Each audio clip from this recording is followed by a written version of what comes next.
তারুণ্যের উৎসব ২০২৫ উদযাপন উপলক্ষে বগুড়ায় বিশেষ চাহিদা সম্পন্ন শিশুদের ক্রীড়া প্রতিযোগিতা ও পুরস্কার বিতরণ করা হয়। শনিবার শহরের চান্দু স্টেডিয়াম সংলগ্ন মাঠে যুব ও ক্রীড়া মন্ত্রণালয়ের আয়োজনে অনুষ্ঠানের উদ্বোধন করেন যুব ও ক্রীড়া মন্ত্রণালয়ের যুগ্ম সচিব ডক্টর শেখ মোহাম্মদ জোবায়েদ হোসেন।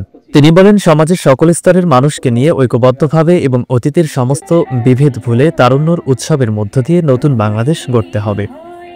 তো পৃথিবী বদলানোর জন্য আমাদের এই যে তরুণ সমাজ যারা রয়েছে তারাই মূলত কিন্তু এই দেশ এবং পৃথিবী বদলানোর মুখ্য কারিগর হিসেবে কাজ করবে।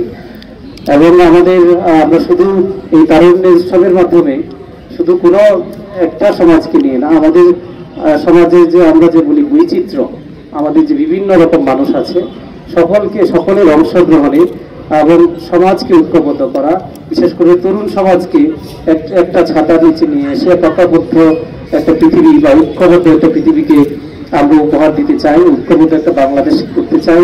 আমাদের যে অতীতে অনেক ধরনের বিভক্তি ছিল, সেই বিভক্তি ভুলে গিয়ে আমরা এই তারুণ্যের উৎসবের মাধ্যমে আমরা এক বাংলাদেশ, একই লক্ষ্য উদ্দেশ্য সাধন করার জন্য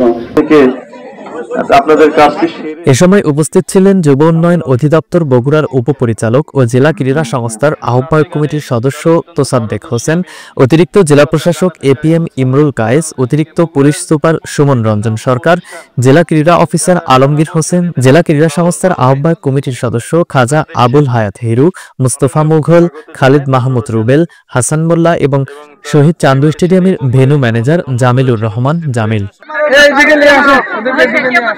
৫টি স্কুলের ১২০ জন প্রতিবন্ধী শিক্ষার্থীরা বিভিন্ন খেলায় অংশ নেয়। পরে শারীরিক কসরত ও নৃত্য পরিবেশন করেন। শেষে বিজয়ীদের হাতে অতিথিরা পুরস্কার বিতরণ করেন।